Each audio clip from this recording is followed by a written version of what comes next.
Il faut dire que j'ai pas vraiment été honnête. Je suis entrée dans le mariage avec un mensonge. Depuis toute jeune, je traîne une maladie. Je n'ai pas pu dire à mon mari de peur de le perdre. Je traîne une maladie, malgré la prière, malgré les visites à l'hôpital, je n'ai pas eu de solution. Et cette maladie, je la traîne depuis jusqu'à maintenant.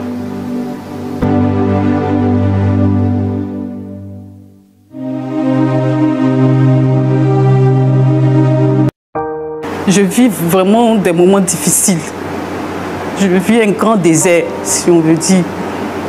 La situation est tellement bizarre et honteuse que j'ai même hésité, même avant d'arriver ici. Mais bon, j'ai eu le courage de venir.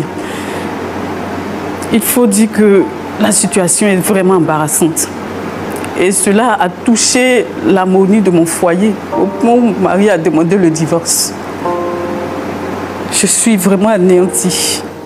3 ans de mariage.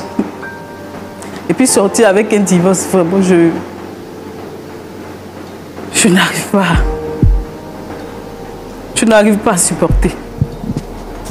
Bon, j'ai vu certains de nos amis et témoins pour demander pardon à mon mari, pour qu'il puisse revenir sur sa décision.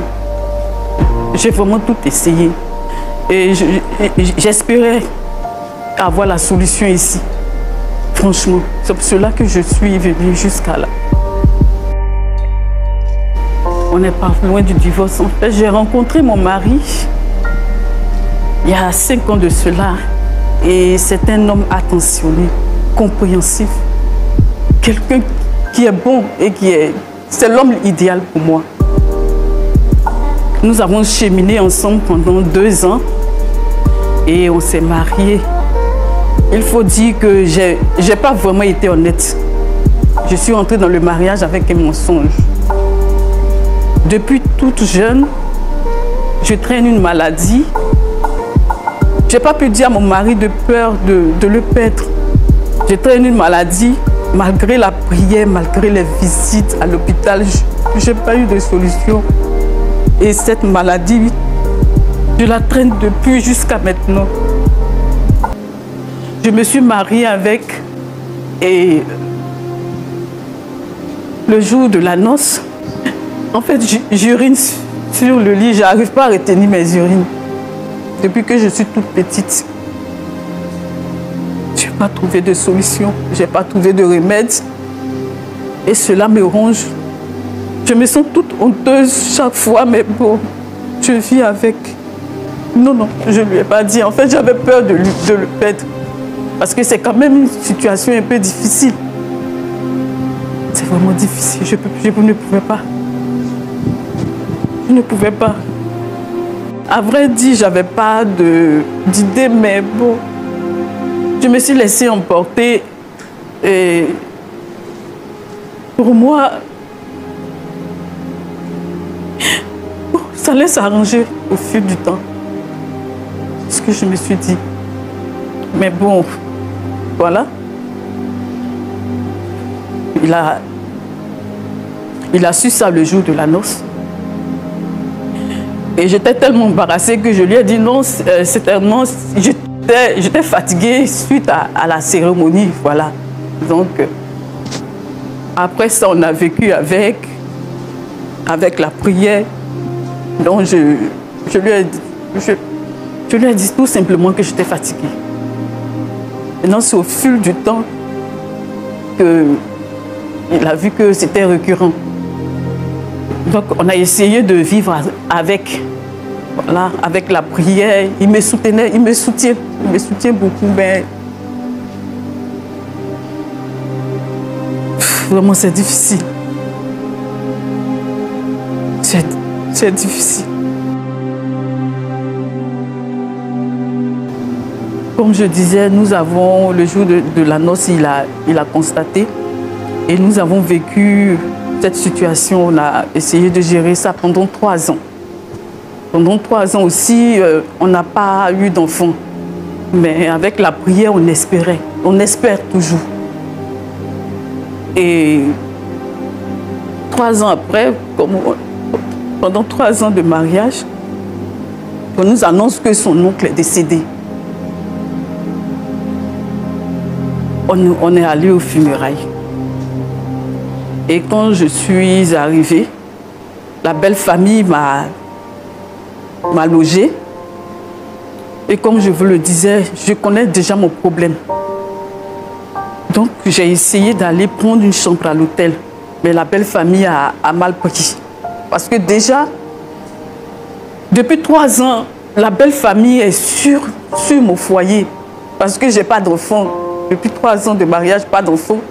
Donc c'est vraiment difficile. Et pour ne pas créer trop de polémiques, ne pas créer trop de problèmes, je n'ai pas voulu insister, je suis restée.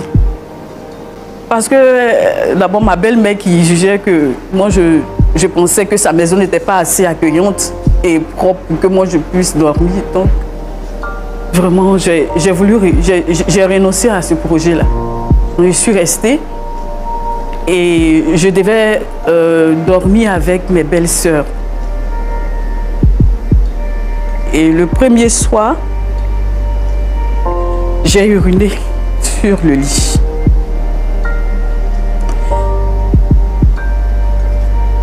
J'ai eu le discernement de me lever assez tôt pour pouvoir me changer, me laver et faire comme si de rien n'était. L'on a accusé après le fils de ma belle-sœur. Le 3e soir, j'ai uriné. Là, j'ai tellement dormi que je me suis oubliée.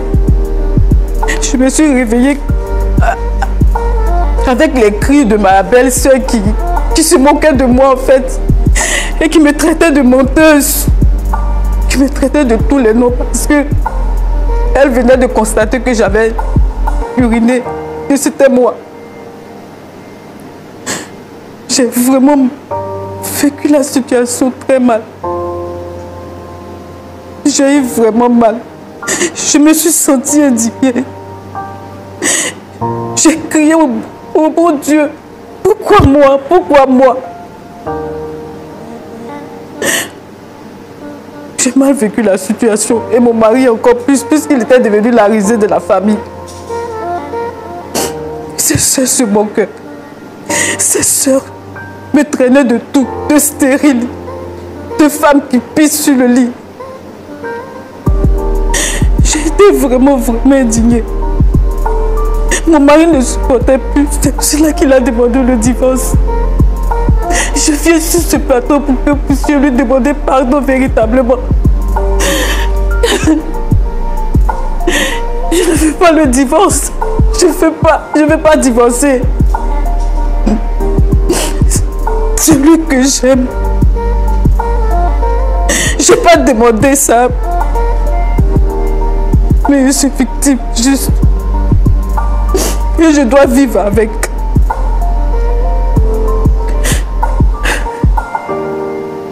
J'espère trouver la solution. J'espère que vous pourriez toucher son cœur pour qu'il puisse revenir à de meilleurs sentiments.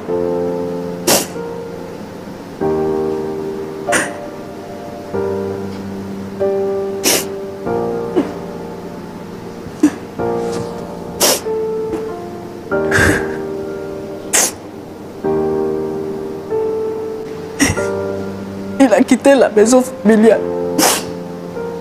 Il est allé prendre un appartement.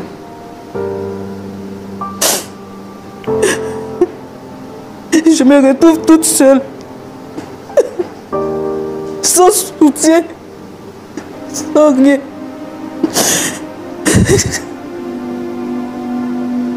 Pourtant, je n'ai pas demandé à être comme ça.